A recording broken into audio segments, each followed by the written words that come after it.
Be strong.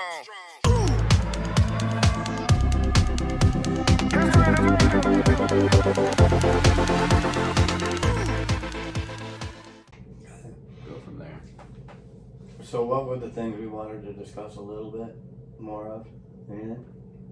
Off of that list? Well, the thing that I was going to bring up was we were kind of talking about your trainee is setbacks. I mean, she had been doing really well for quite a long time, from my understanding, and through life basically has kind of fallen off the wagon. Would you say, as far as health stuff goes? The health wagon, yeah. Well, she, and again, since I'm not mentioning names, you guys won't be able to figure out who this is, and I can tell this little humiliating story to this day because we talked about it today. I said, honey, you were doing really well until you got the COVID. I did not have COVID. And I said, yeah, I know. You drove down the street and everybody was mowing their yards, so your sinuses started going like crazy, and you went down the next day and had to have a test, and you found out you had COVID. Yeah, but I didn't have COVID. Okay. So listen, and then we know what it is. It's because she's female and I'm male. So ultimately, she's going to be right. I don't know if that's necessarily the issue. It's not the issue, but that's what she said it was. I just think that people are shaped by their environments a lot of the time, and you're one of the positive influences on her. I just don't think that your positive influence is able to overcome the rest of her life. Femaleness. No. Yeah. The rest of her life kind of setting her for the wrong path. I mean, it's difficult because there's going to be people in your life that want you to come out and drink every night, or hey, well, why can't you split a dessert with me? And it's hard to say no to people because everybody wants to be social. But yeah, but remember the love of my life. She opened up the girl code book a little bit on me and told me a few things. First of all, ladies, stop overcooking for your man. They don't need that extra 10, 15 pounds of security weight you're putting on them.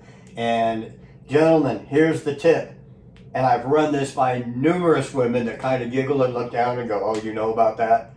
So this is a real thing that they do to us, guys. Let me unlock this door for you here. Since mine's so far away right now that I won't get in trouble for this, I don't think.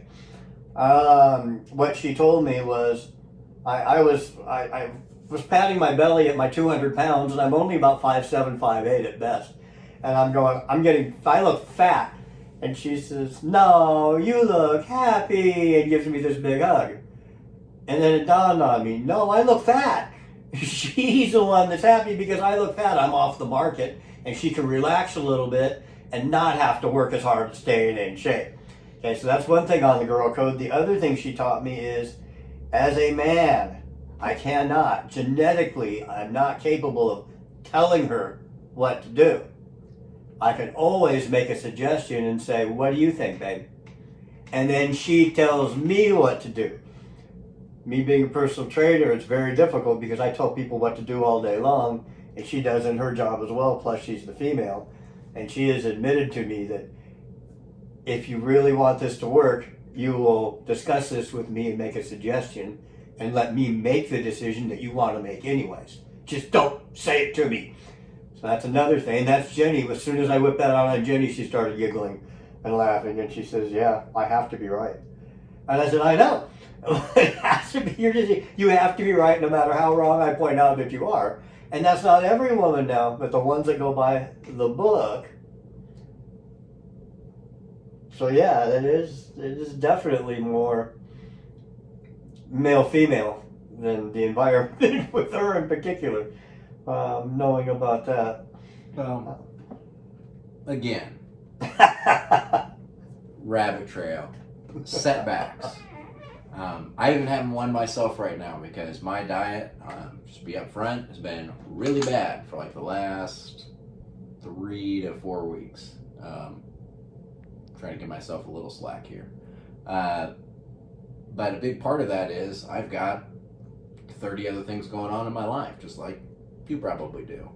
And you're going to have times where you're not able to get in and do what you want to do. But it's really key to try to do the things that you can do. So if it's not splitting dessert. Like I was saying, little steps. You make enough little steps, you can cover a huge distance. But you gotta start with one, you know. So. Yeah, and what I admire about you is that you still, once a week, you make a commitment to be here because you know if you're off 2 weeks, habits set in after 2 weeks, and it's that much harder to come back. So even if even if I only get one workout in a week, it's this workout. And it's generally a pretty damn good one. Yeah. I want you to get your money's worth while you're here. There's no doubt. And Chris pays in other ways. So that's that. Feed him. That's it there. Yeah, I get fed. I get fed after this, guys. That's my almost cheat day. I think we're pretty much done. You done? All right. Ready to go train? Did you do all your shout outs? Well, I'm going to do some shout outs while I make up my little deal here. Actually, do you have something you can fill some space with while I do my ritual here? Yeah. Drink more water. Accent sledge. Drink more water. Accent sledge. The point I'm getting at is that water More water does not count if there's caffeine in it. So Really? I drink a lot of coffee. Probably realistically like a quart of coffee every day. It's nursing school, it happens. Or No caffeine in it. Great pre-workout. No caffeine. Your veins will explode. Your veins will explode. That's what you want. Hydraulic. Accent sledge. again, you can tell which one of us has ADD. If you're getting milk in, that counts towards your water.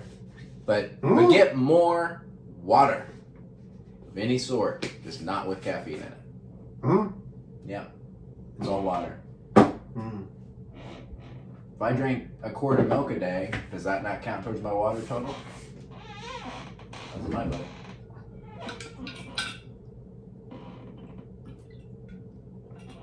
If you're dehydrated like 1%, you won't want to work out. Yeah.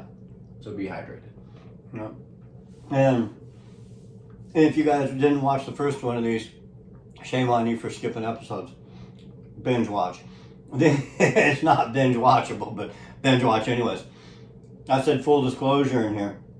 And when Chris walked in today, where did you find me when you walked in? Was I still in bed or? I think he was on the floor. I'm not sure if it was in his room or if he was in the bathroom, but he was definitely on the floor. Not like passed out or anything, but you know. Yeah. The unconventional trainer turned into the idiot trainer this morning. I was running late with everything going on and putting out a video yesterday and all. And normally I wake up and I drink about half of one of these. This is a half-gallon bottle of water, not 360 vodka. That's right out of bed. You're dehydrated. Your body hasn't had water in a long time. You do lose moisture overnight through your pores, and it goes onto your bed sheets, whether you think you sweat or not. I can prove to you that you do.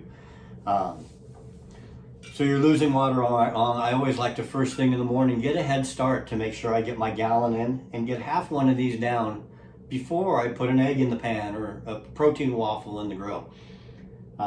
Today I was rushed for time and I slammed in 5 minutes a protein waffle, 3 whole eggs, 3 egg whites, and then washed it down with a half gallon of this. And about 10 minutes later, my client and I are both talking about how we're going to puke, her from the workout and me from that stupidity that I did. So don't ever do anything stupid like that. Get your water first thing in the morning is the best thing.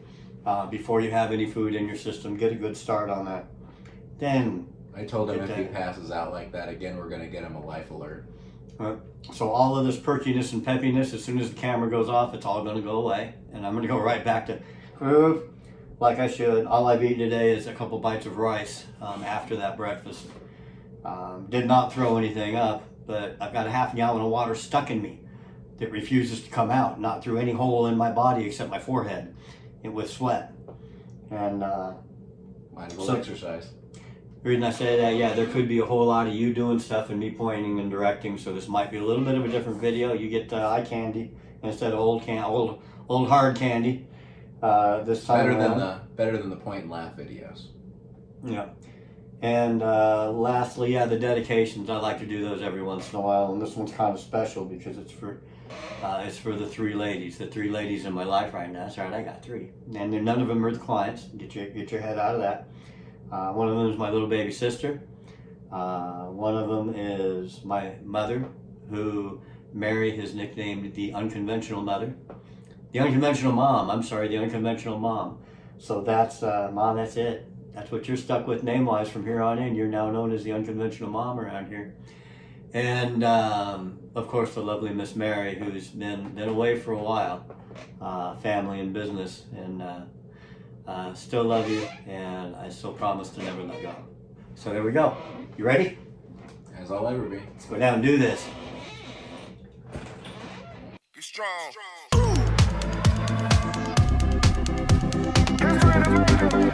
strong.